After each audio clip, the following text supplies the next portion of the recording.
What's going on, guys? I just got home from a long day at work.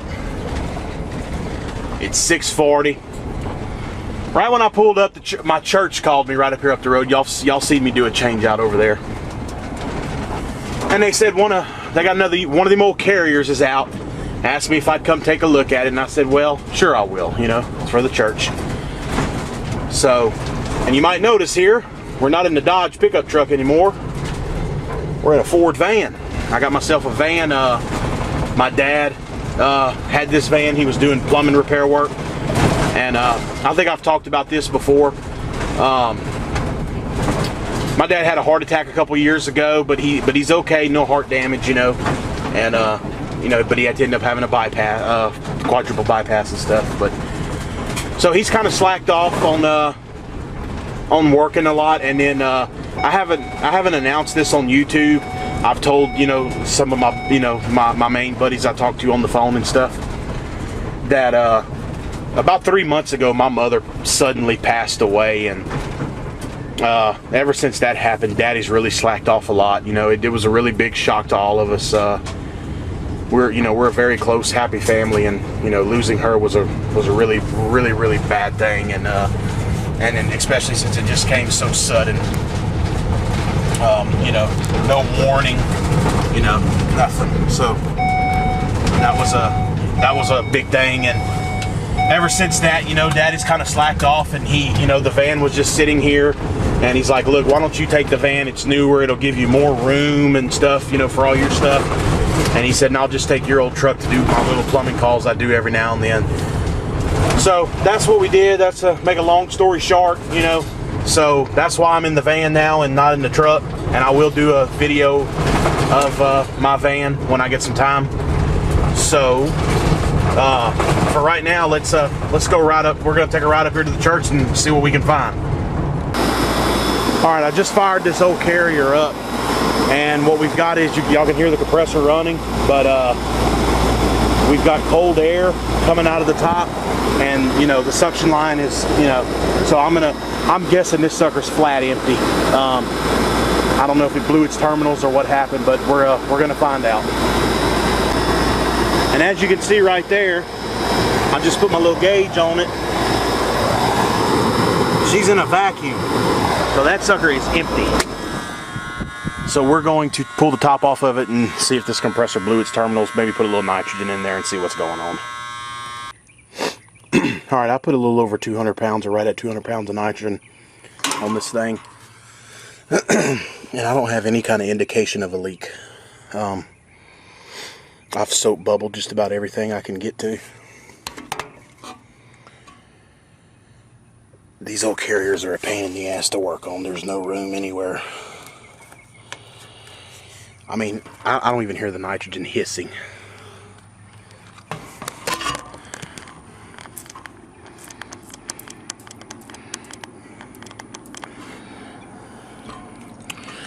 I guess what I'm going to do is I'm going to go inside and take a look at the evaporator. But I really don't think that's where it's at, because the evaporators are all aluminum, which that doesn't mean anything. You know, I know they can leak, but it's not often that they do. But I guess that'll be our next step. Well, after soap bubbling everything, I decided to let some of the nitrogen out and put some Freon on top of it, some R22, so I could run my new leak detector here. I love this thing. And I can't find it. I know that this leak detector is the greatest thing out there. I mean, I've already used it twice, and it's sold itself to me, you know. I mean, it's not going off. I'm not finding any bubbles anywhere. So I'm just going to keep investigating for a few more minutes, and if I can't find anything, I'm just going to let the pressure hold overnight and come back tomorrow. And I may have to do like an isolation test or something, but And the only other thing I can see is that, did somebody huff the Freon? I mean, around here, I doubt it. I mean, we're out in the country. We usually don't have a problem with that. But, I mean, there's no way that, not the whole machine. I mean, they didn't huff, 8 pounds of Freon or, at least I hope they didn't. But, I mean, I've got soap on everything, and there was some parts I couldn't get to down at the bottom with soap, which is why I put some R22 on top of the nitrogen so I could run the H10, and it's just not picking up. It did hit off out here, but I think it hit off mainly because when I was putting Freon into the unit, my yellow hose came loose off the jug, and R22 kind of sprayed everywhere. So I think it was just picking up what was lingering around. So what I'm going to do is I'm going to sit here for a few more minutes and try to let the Freon maybe go away, and then I'm going to pass the H10 in here one more time. I know it's not an evaporator because it's not hitting off in there, but I'm going to pass it through here one more time, and if it doesn't hit off, I'm just going to have to leave it pressurized overnight and see. Okay, so here's what we've decided to do. I just got done talking to the father and a board. Actually, it worked out perfect because they're having a board meeting tonight with the father and all the board members. Since the H10 wouldn't hit off and no bubbles or nothing, and the pressure's been holding, the whole time, I'm going to have to say that somebody huffed it or let it, or I don't know, something. So what I'm going to do is I'm going to write that down right there, 184.2. I'm going to write down right here on this little piece of cardboard that I found, and I'm going to put it in my truck.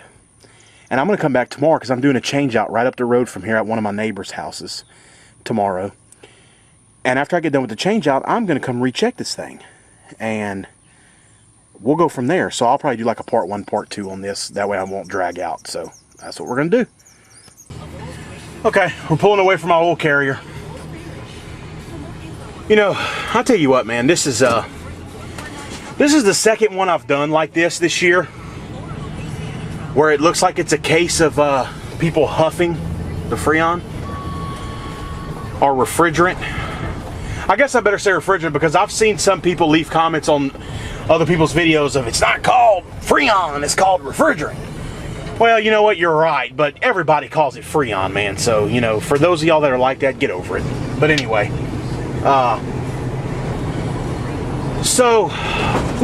first of all, I want to say, if this is a case of huffing, because I did have one on a case of where the guy was being huffed, his stuff was being huffed, because after I recharged him up, he put a camera out and actually caught the guy. So anyway, to Freon huffers out there, y'all are really stupid. And y'all are going to end up getting yourself killed is what's going to happen. Because, and then first of all, you go and do that at a church, man. I mean, really? I mean, if you got that bad of an addiction to get high, you need to get a job. And you need some serious help, some rehab. But you're going to end up killing yourself. My best friend's dad is a EMT. And he used to work in the emergency room at one of our hospitals over here. And an AC guy, and I didn't know the guy personally, but an AC guy came into Cabrini through the ambulance one day where he was changing out a compressor, and it was an accident. And he huffed a bunch of Freon, and it was an accident. He didn't do it on purpose. But the guy almost didn't make it. I mean, he almost died in that emergency room. So for all you idiots out there huffing Freon, man, y'all are going to end up getting yourself killed. Because it's, Freon is heavier than air. If you spray it all over the place, it'll settle on the ground and it will not rise. I mean, what do you think it's doing to your lungs? That's what it does on your lungs. You huff that shit and it'll sit there on your lungs and then smother you. And that's what almost happened to this guy. That AC guy that happened to him. That was a couple years ago when he told me about that. But anyway, we're driving back down here on my road, headed home. Matter of fact, that house right there is our job location for tomorrow. We're going to be doing a change out at that house right there tomorrow, and which is right up the road from the church, and my house is right up here down this little dirt road. So all right, y'all, well, I appreciate y'all watching, and we'll see you guys on part 2 of the church, and I'll try to do some video of the change out tomorrow right there. And I'm turning down my little dirt road, and look at there's my little niece riding my four-wheeler. Boy, I tell you what, she loves to ride that four-wheeler.